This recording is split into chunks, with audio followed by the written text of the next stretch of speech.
আসসালামু আলাইকুম বন্ধুরা, চলে আসলাম আরেকটি নতুন ভিডিও নিয়ে আপনাদের সাথে শেয়ার করার জন্য। আমার দেশি মুরগির বাচ্চাগুলো আস্তে আস্তে বড় হচ্ছে ইনশাল্লাহ। অনেকগুলো 10টি বাচ্চা আছে। এই বাচ্চাটি ইনশাল্লাহ আল্লাহর রহমতে বড় হচ্ছে। আর আমার তিনটি মুরগি ডিম পারতেছে।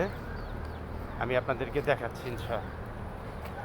বন্ধুরা আসসালামু আলাইকুম, চলে আসলাম আরেকটি নতুন ভিডিও নিয়ে আপনাদের সাথে শেয়ার করার জন্য।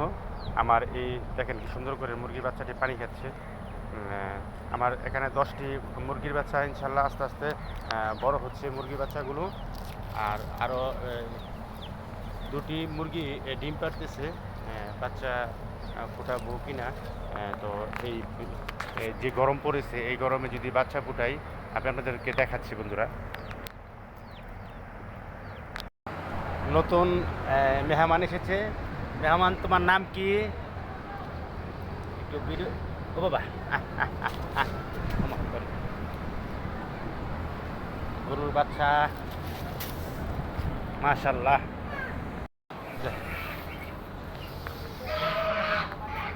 দুষ্টমি।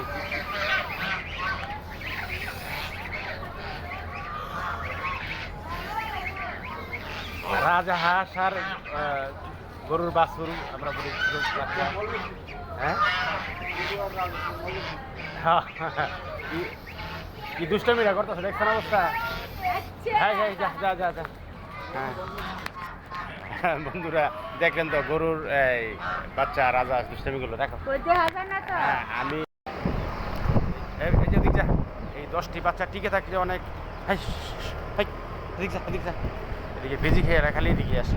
যা যা যা। তো বন্ধুরা, এই হলো আমার মুরগির ঘর, যেখানে ডিম পারে মুরগি। এই দেখেন 1 2 3 4 5 6 12টা ডিম। বন্ধুরা, এখানে 12টা ডিম পেরেছে দুটো মুরগি একসাথে দুটো মুরগি ডিম পেরেছে। আরেকটা জায়গায় আছে, আমি দেখাচ্ছি আপনাদের। এই জায়গায় এই আরেকটা কুটি, আমরা আসলে খড় কুটি বলি। এখানে আছে 6টা। এই এখানে একটি মুরগি ডিম পারে, এখানে 6টা ডিম আছে। তো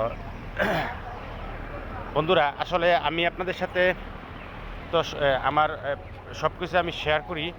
তো এখন কথা হলো যে এই গরমে যদি আমি মুরগি বসাই তাহলে কি বাচ্চা ফুটবে, নাকি এই গরমে ডিম নষ্ট হয়ে যাবে? যার কারণে আপনারা আমাকে একটু পরামর্শ দিবেন। তো বন্ধুরা, আমার ভিডিওটা কেমন হয়েছে আমাকে জানাবেন। আর যে মুরগিগুলি ডিম পারে আমি দেখি, এগুলি দেখা পাই কিনা আপনাদের দেখাচ্ছি।